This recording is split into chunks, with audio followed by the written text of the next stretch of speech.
फिर वीर साहिबजादों को श्रद्धापूर्वक नमन करता हूं। सभी पुरस्कार विजेताओं को बहुत बहुत बधाई देता हूं। आप सभी का बहुत बहुत धन्यवाद।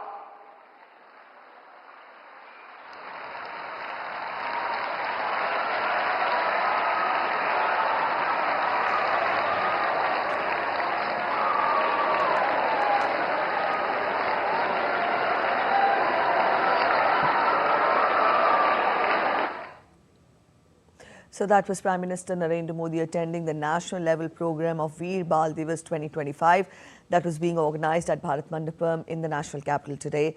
Prime Minister also in fact acknowledged the bravery of the Sahibzade, and also he did inform the gathering there while addressing that how the sacrifice is inspiring for the newer generations to learn about their supreme sacrifice, about the sacrifice which had been put forth by the Char Sahibzade against the tyranny and cruelty of the Mughal Empire. He also congratulated the 20 Bal Puraskar awardees, and he did mention that this is the recognition of not just the children but their parents and their teachers as well. He also said that Veer Baal Diwas is a day of remembrance of the supreme sacrifice of the Char Sahibzade, and that their fight in fact is symbolic of the fight of righteousness against cruelty, against the regime of Mughal Emperor Aurangzeb. Their fight was for truth, and they stood firm in their path of righteousness and did not convert their religion. Prime Minister also talked of how we have remembered Guru Tegh Bahadur Ji on his 350th anniversary recently, and the Prime Minister likened the present times to the challenges that were faced at that time. He said that India in the present times has resolved to free ourselves from colonial mindset. The Prime Minister also said that the heroes of our freedom will now get true honour and recognition. He also pointed out how MPs during this winter session, just concluded winter session, gave around 160 speeches in regional languages, and that India is proud of its linguistic diversity. The Prime Minister, while addressing the Gen Z and Gen Alpha at the gathering, he talked of how they will take India towards the path of Viksit Bharat, towards a developed India, and in fact make country a developed nation. He also said that a person becomes great by his achievements and not by his age. He encouraged the students there, the children there who had gathered, that they can, that in fact their work can stand out if their work can stand out in any age. And earlier the youth were even scared to dream big, but now India recognizes talent. And with a successful Digital India campaign mission, the country provides ample opportunities to children who dream big in various areas. He also encouraged the children to dream big and achieve their dreams. He said that youth are the center of nation building today. The Prime Minister also talked of how India is offering ample opportunities to the youth in every field. And that is why India's mettle, India's aspirations and the world's expectations from India all are in sync in today's times.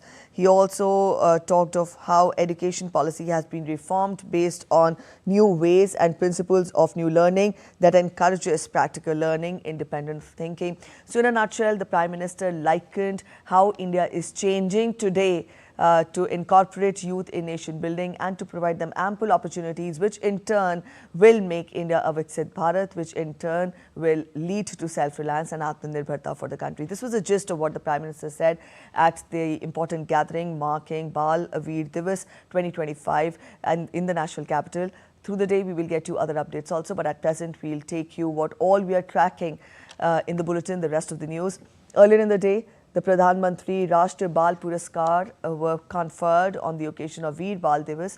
India's President Draupadi Murmu conferred the prestigious awards to 20 children from 18 states. DD India's Deepika Mahto brings you this special report. The President of India, Draupadi Murmu, conferred the Pradhan Mantri Rashtriya Bal Puraskar in New Delhi on the occasion of Veer Baal Diwas. In association with the Ministry of Women and Child Development, the event is held every year in New Delhi. President Draupadi Murmu talked about the opportune moment and how the country takes honor in celebrating the pride of the nation.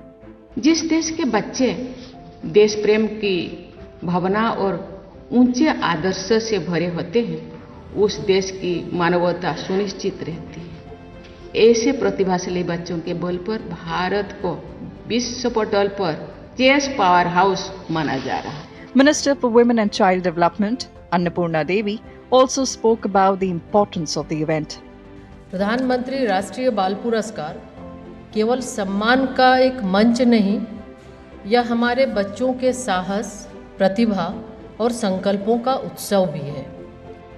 20 children from 18 states and union territories who demonstrated outstanding achievements in diverse fields were selected for the Pradhan Mantri Rashtriya Bal Award. Many awardees have contributed in the field of sports, technology and culture. Well, I'm really happy and I am really proud that the country, the president, for recognizing this honor, and it's truly a wonderful moment. मेरे बाबा जम्मल के किनारे बकरियां चराने गए, उसी समय प्यास लगी तो पानी भर रहे, इसलिए मगरमच्छ ने पैर पकड़ लिया तो लाए तो मैं लाठी लेके कूद गया और उसने 10-15 लाठी मारी, वो माना नहीं तो मैंने उसकी आंख में लाठी मारी तो वो भाग गया, इसलिए मेरे पापा की जान बच गई। राष्ट्रीय बाल पुरस्कार प्राप्त किया हूँ आर्ट एंड कल्चर तबला बजा के, तो मैंने नेशनल कला उत्सव 2023 में गोल्ड मेडल प्राप्त किया है। One of the awardee, 9 years old singing sensation from Mizoram, Esther Laldwami Namte, expressed her delight by singing Vande Mataram. Vande Mataram, Vande Mataram,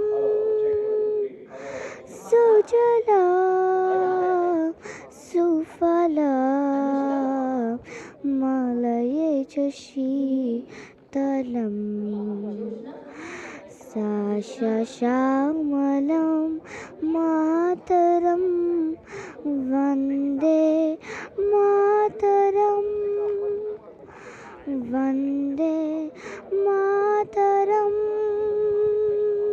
The award function also bestowed posthumous awards. One of the awardee is Tamil Nadu's Vyoma Priya, whose mother received the award. The Pradhan Mantri Rashtriya Bal Puraskar is a prestigious national honor conferred annually by the Government of India on children for exceptional excellence in bravery, art and culture, environment, social service, science and technology, and sports. The awards are being conferred upon 20 children at the Rashtriya Bal Puraskar Awards, and here we can see that awards are being conferred in different categories, which are creativity, innovation, bravery and art and culture as well. With camera person SP Dubey, this is Deepika reporting for DD India from New Delhi.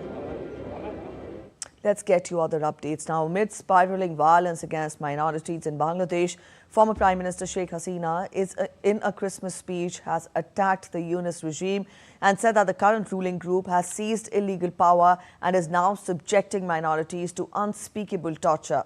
Hasina reminded its citizens that Bangladesh had always been a shining example of communal harmony in recent past. She said the father of the nation dreamed of a non-communal Bangladesh, and her party, Bangladesh Awami League, has ensured smooth living of people of all religions to realize that dream. However, citing the current political climate, she noted that the current ruling group that has seized illegal power is interfering with the freedom of people of all religions and communities to practice their own religion. Regarding the lynching of minorities, she highlighted that non-Muslims are subject to unspeakable torture under the current regime. She added that it has also created examples of atrocities such as the burning of religious minorities. She believes that the people of Bangladesh will not allow this difficult time to continue and that the Christmas spirit will strengthen the harmony between Christians and other religions in Bangladesh.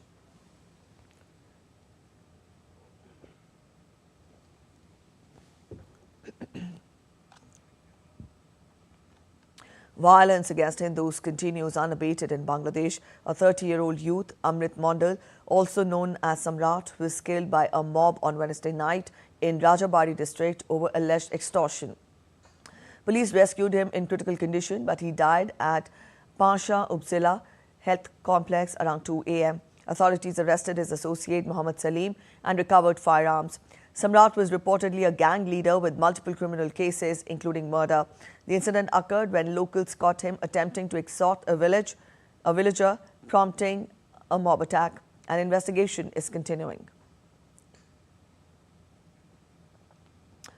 Police in Bangladesh's Chattogram are investigating a string of arson attacks against Hindu families.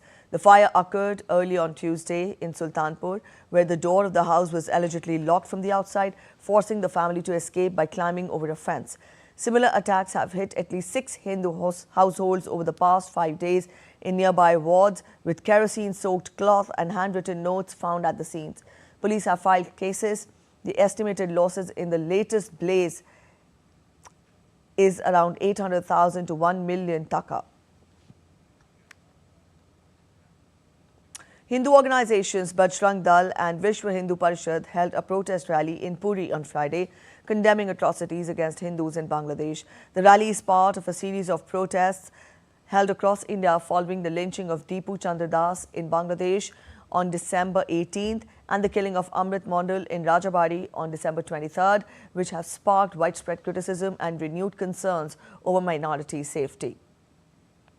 The Vishwa Hindu Parishad in Gorakhpur also protested over violence against the Hindu community in Bangladesh. The president of VHP's Gorakhpur province said the mistreatment of Hindus in Bangladesh, including killings and arson attacks on people's establishments, is condemnable. A protest rally was held in Kolkata, organized by Hindu Samhati near the Bangladesh Deputy High Commission in Bakbagan.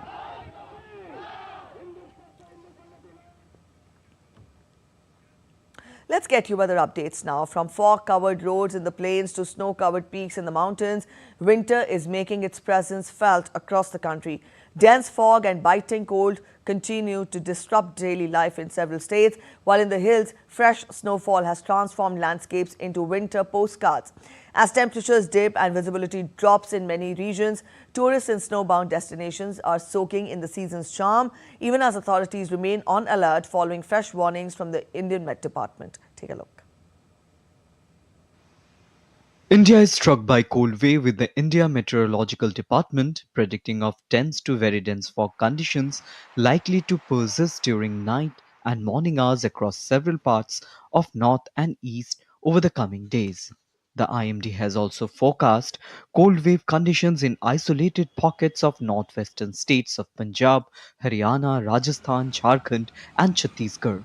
Meanwhile, light to moderate rainfall and snowfall are very likely over northern regions of Jammu and Kashmir, Ladakh, Himachal Pradesh and Uttarakhand on multiple days between December 26 and 31st. Minimum temperatures are expected to fall gradually by 2 to 3 degrees Celsius over Assam and by 1 to 2 degrees over Chhattisgarh. In the national capital, cold wave and dense fog engulfed several areas early morning on Friday. Low visibility was reported in parts of Delhi, affecting morning movement as temperatures remained low. Meanwhile, in western India, minimal fog was reported across Pune and Pimpri-Chinchwad city during early hours. The region continues to experience relatively mild winter conditions compared to northern states. Fresh snowfall in the higher reaches of Jammu and Kashmir's Anantnag has brought tourists flocking back to Pahalgam. Though snow remains visible on distant peaks, visitors are enjoying the scenic beauty and local hospitality. Meanwhile, Srinagar wakes up to a layer of fog as cold wave grips the city with a minimum temperature of 0 degrees Celsius. Gulmarg was covered in snow, offering tourists a picture-perfect winter experience. Snow-clad mountain skiing activities and festive cheer have drawn visitors from across the country, many calling it a classic white Christmas moment they won't forget. As the country gears up for winter ahead, the temperatures are expected to further dip in many parts. Bureau Report, DD India. In the United States, heavy rains triggered flash floods and mud flows across Southern California, disrupting life during the Christmas period. Torrential rain caused widespread flash flooding across Southern California, with rivers swelling and mud and debris covering the roads. Authorities warned people to avoid travel and urged residents in flood-prone areas to evacuate or shelter in place. In San Bernardino County, residents were rescued by helicopters after floodwaters stranded them on rooftops. The U.S. National Weather Service said that the storm was expected to continue, creating dangerous conditions.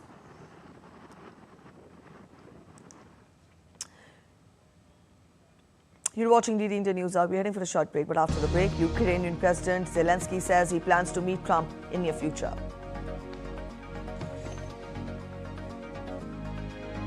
Venezuela releases prisoners arrested during protests against President Nicolas Maduro's re-election in 2024.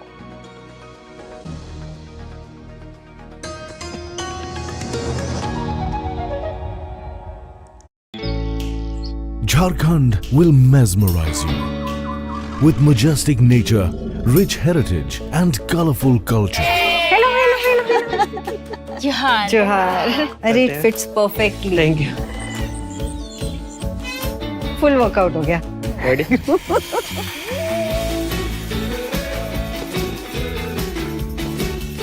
Postcards from Jharkhand on National Geographic.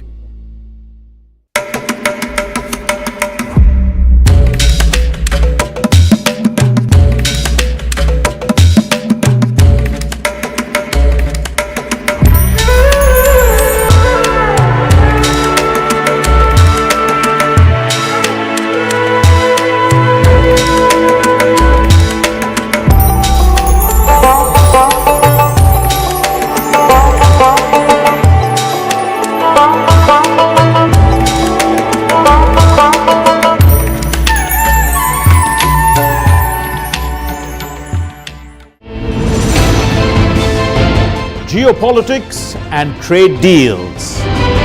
Economic challenges amid development. Hard work and the path to prosperity. It's the economy always. Between walkers, money is what money does and says. Supply creates its own demand. Between the bulls pulls and bears tears. When supply chains globalization and India rises to the podium. We'll get you centered with the economic brief at 8 p.m. every Thursday on DD India.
Welcome back after the break. You're watching DD India News. A quick relook at the top stories now. President Murmu confers Pradhan Mantri Rashtriya Bal Puraskar on Veer Baal Diwas. Prime Minister Modi says India's future is linked to the bright future of its children and youth.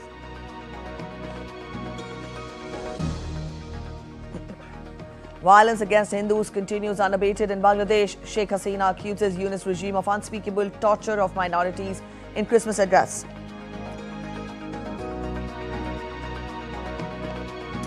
Donald Trump says US launches deadly strike against Islamic State terrorists in northwest Nigeria, accuses ISIS of viciously killing innocent Christians. US confirms Nigerian government support for the strikes.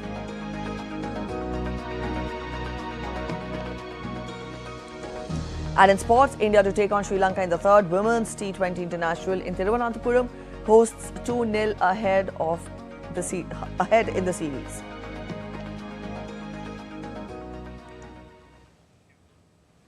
The United States has carried out an airstrike against Islamic State terrorists in Nigeria on Christmas night.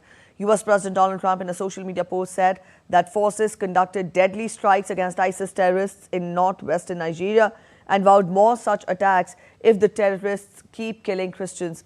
Trump hailed US military for executing numerous perfect strikes. The strike comes after Trump, starting in late October, began warning that Christianity faces an existential threat in Nigeria and threatened to militarily intervene in the West African country over what he says is its failure to stop violence targeting Christian communities. The U.S. military's Africa Command said that the strike was carried out in Sokoto state at the direction of U.S. President and Secretary of War in coordination with the Nigerian authorities. U.S. Secretary of War Pete Hegseth also praised his department's readiness to take action in Nigeria and said that he was grateful for Nigerian government's support and cooperation. Meanwhile, Nigeria's foreign ministry said that the strikes were carried out as part of the ongoing security cooperation with the United States, involving intelligence sharing and strategic coordination to target ISIS. The foreign ministry said in a statement that the Nigerian authorities remain engaged in structured security cooperation with international partners, including the United States of America, in addressing the persistent threat of terrorism and violent extremism. Nigerian President Bola Tinubu vowed to protect religious freedom in a statement and letter published on social media on Christmas Day. Tinubu said, and I quote, "As your president, I remain committed to doing everything within my power to enshrine religious freedom in Nigeria and to protect all people of different faiths from violence." In the letter, Tinubu added that since taking office in 2023, his government has remained unyielding in its commitment to safeguarding Nigeria's security, unity and stability.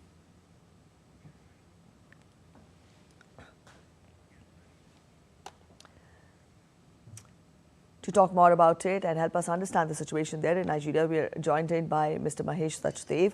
He is former Indian High Commissioner to Nigeria. Thank you so much, sir, for joining us on DD India News Hour this afternoon. To help us understand the current situation, I would want you to explain to our viewers what is it that is being witnessed in Nigeria and how grave is this? Thank you for having me. Nigeria is Africa's largest country with 22 crore population. It has slight majority of Muslims over Christians, but there is some juxtaposition geographically between Muslims who dominate the northern part of the country and Christians who are mostly in the south. Central part of Nigeria has the two communities living cheek by jowl, and that is where much of the contest is about land, about grazing rights and religious frictions. And now we have all known about Boko Haram, notorious terrorists of Islamic fundamentalist origin in northeast of Nigeria. But the raids that have been conducted here are in Sokoto, which is in northwest. And Boko Haram is a separate outfit which was brought to international notoriety by Chibok girls kidnapping in 2011, I think, and their subsequent release after a great deal of international opprobrium. Now, the one that we are talking about is ISIS bases in Sokoto, which is in the northwest. And here, this year has seen in this area and the neighboring states of Niger and so on, a number of kidnappings and violence. And that is where President Trump had on October 31st, as you yourself said, warned Nigeria government that unless it takes action against alleged persecution of Christians, the United States would be forced to act. And at that time, Nigerian government had reacted with a bit of agonized anger, saying that Nigeria is a sovereign country, etc., and any collaboration, any action against terrorism should be under the ambit of international law and bilateral understanding. And this is what seemed to have happened. A token mention has been made by collaboration by Trump government about collaborating this action with Nigeria and thanking them. And Nigerian government has emphasized that this was done under bilateral agreements and intelligence cooperation and anti-terrorism related framework. Yes, sir. So you've pointed out that the Nigerian leadership did not approve of it when initially suggested by Trump, because they said Nigeria is a sovereign country. How do you read the response by the US, though in collaboration with the Nigerian government? But then, what message would it give to the forces there? To what extent will this so-called newly found peace, how long will it stay? How long will this bring in stability in Nigeria when we talk of US putting forth such an action in Nigeria? You raised a very important point. There are two aspects to it. Firstly, Mr. Trump is more interested in reaping domestic plaudits by his own MAGA Christian base, that he is protecting Christians all over the world. And that is what he has emphasized in his message, looking at it only as a Christian versus terrorist Muslim problem. Secondly, within Nigeria, although the reactions have been cautious at this stage, there have been only a few hours since it was announced, but it would need to be watched carefully whether it's going to be positive for fight against terrorism, or whether it would exacerbate the situation, further divide the fault lines between Muslims and Christian communities, and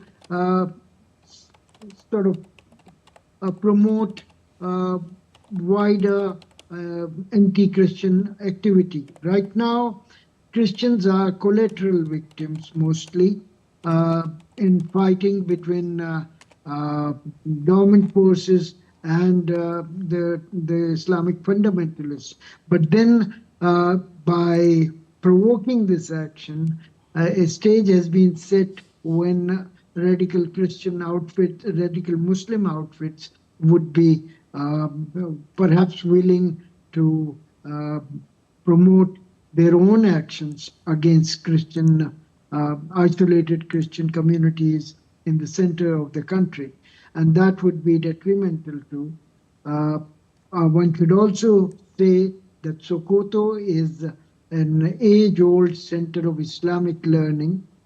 So there is a certain context to Islamic studies, etc. there, and the piety of religion is respected.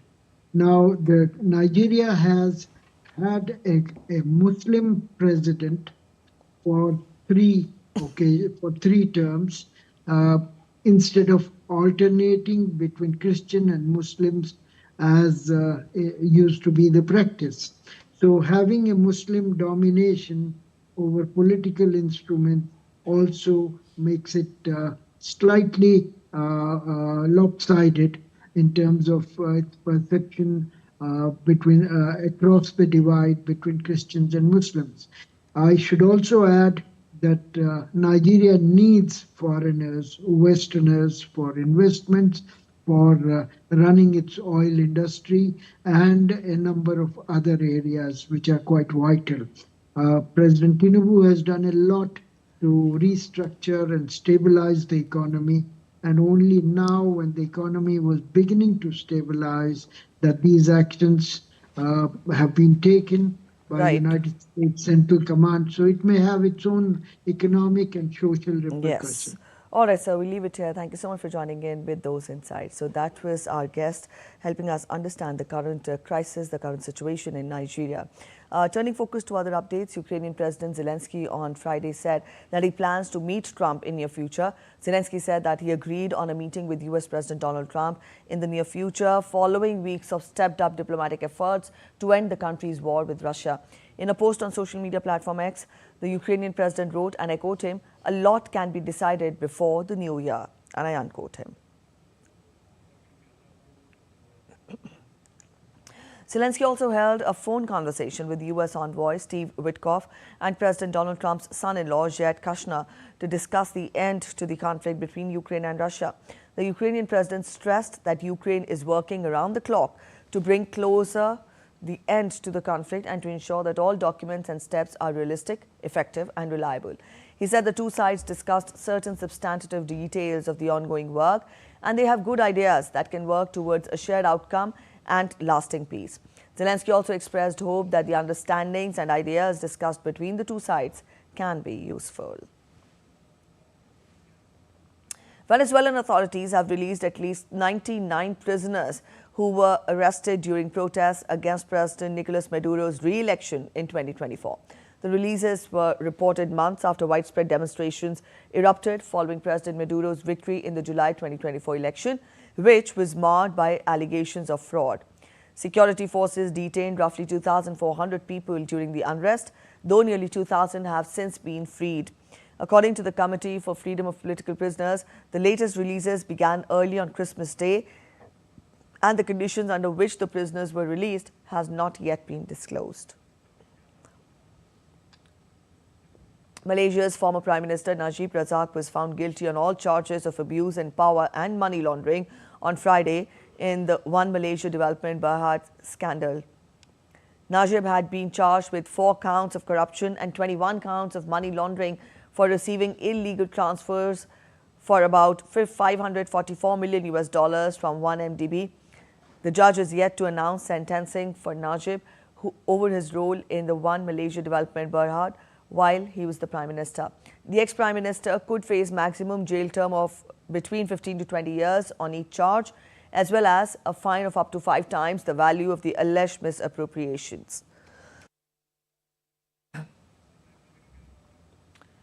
You're watching DD India News. I'll be heading for a short break, but after the break, Japan approves record national budget of 122.3 trillion yen for the next fiscal year.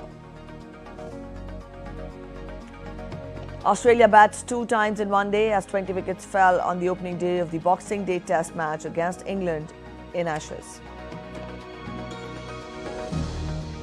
Virat Kohli continues his red-hot form, slams 77 runs against Gujarat in Vijay Hazare Trophy.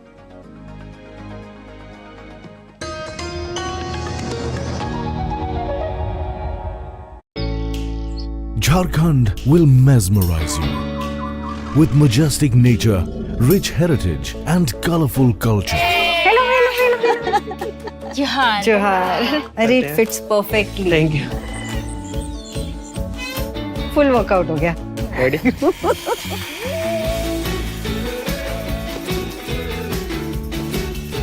Postcards from Jharkhand on National Geographic. Welcome back after the break. You're watching DD India News. Let's get you updates from the world of business now. The Japanese government has approved a record national budget of 122.3 trillion yen for the next fiscal year beginning April 2026. The massive spending plan will fund higher defense outlays and rising social security costs as Japan continues to grapple with persistent inflation. The move has also raised market concerns that Prime Minister Sanae Takaichi's expansionary spending agenda could further add to the country's already heavy public debt burden.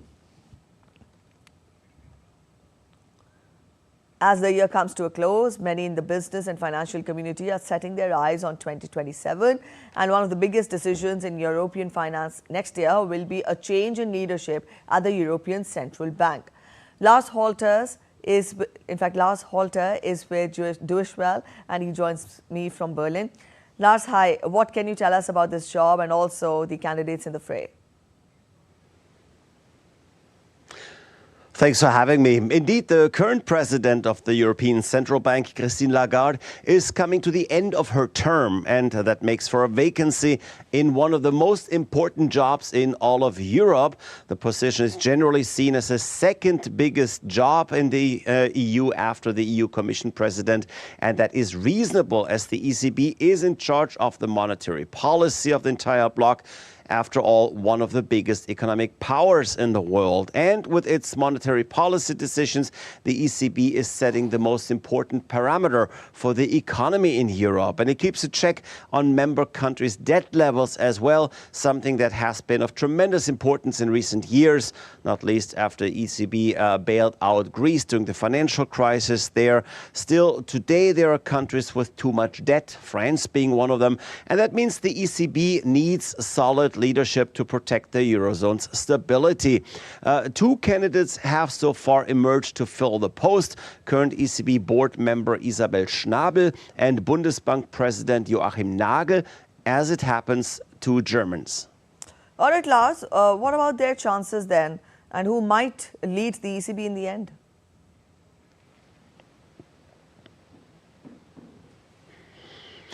That's impossible to tell, and we should mention that both Ms. Schnabel and Mr. Nagel have a huge problem in that they are both German. And the problem is that the president of the EU Commission, Ursula von der Leyen, is also German.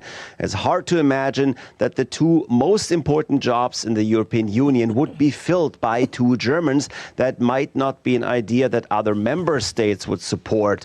Sure, Germany is one of the most powerful nations in the bloc, but that seems all to be a bit too dominating. However, there are no other candidates officially as of right now. There have been rumors behind the scenes that the former Dutch central bank chief, as well as the president of the Bank of Spain, could be seen as candidates. So we'll obviously follow this story as it will heat up in the coming year. All right, Lars, thanks for joining in. And from here, we now turn our focus to sport. We'll talk about cricket. A dominant Team India will look to seal the 5-match series with another ruthless display when it takes on low on confidence Sri Lanka in the third Women's T20 International in Thiruvananthapuram on Friday. India were outstanding with both the bat and the ball in the first and the second matches, registering comprehensive 8-wicket and 7-wicket wins respectively to underline its overall dominance over Sri Lanka. It was India's 9th win in its last 11 T20 internationals against Sri Lanka, which last tasted victory against the hosts in July 2024 at Dambola.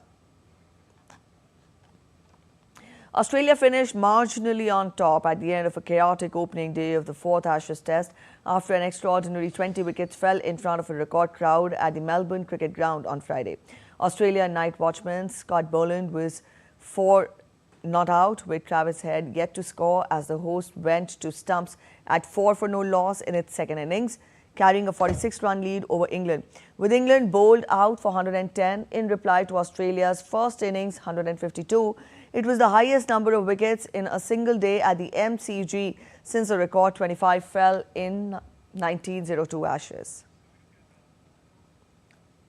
Australia Test and ODI captain Pat Cummins will cool his heels after his successful hit-and-run Ashes appearance in Adelaide as he sets sights on the T20 World Cup in India and Sri Lanka in February next year.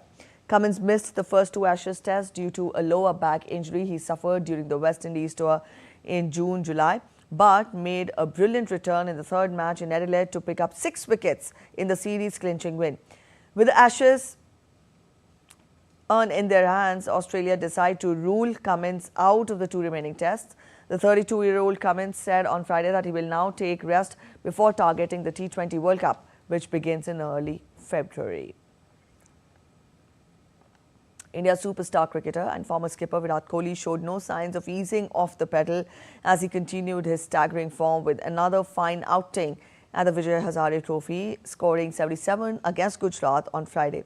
Fresh off a magnificent 131 in his first Vijay Hazare appearance in 15 years against Andhra Pradesh, Kohli followed it up with a fluent 77 off 61 balls, laced with 13 fours and a 6. He walked in to bat after Delhi opener Priyansh Arya was dismissed on the 7th ball of the match. Skipper Rishabh Pant also played on a vital knock, scoring a half-century with 70 off 79 deliveries. That's it in this edition of DD India News Hour, but let us know your thoughts on the news of the day. For those of you on the go, you can get all the latest news and updates from India and across the world on the DD India mobile app. Now, this app is available on both Android and iOS platforms, and you can download the respective QR codes. We'll be back with more news as it breaks here on DD India. I'm Preeti Kaur signing off, and from all of us here in Delhi, thanks for watching DD India News Hour.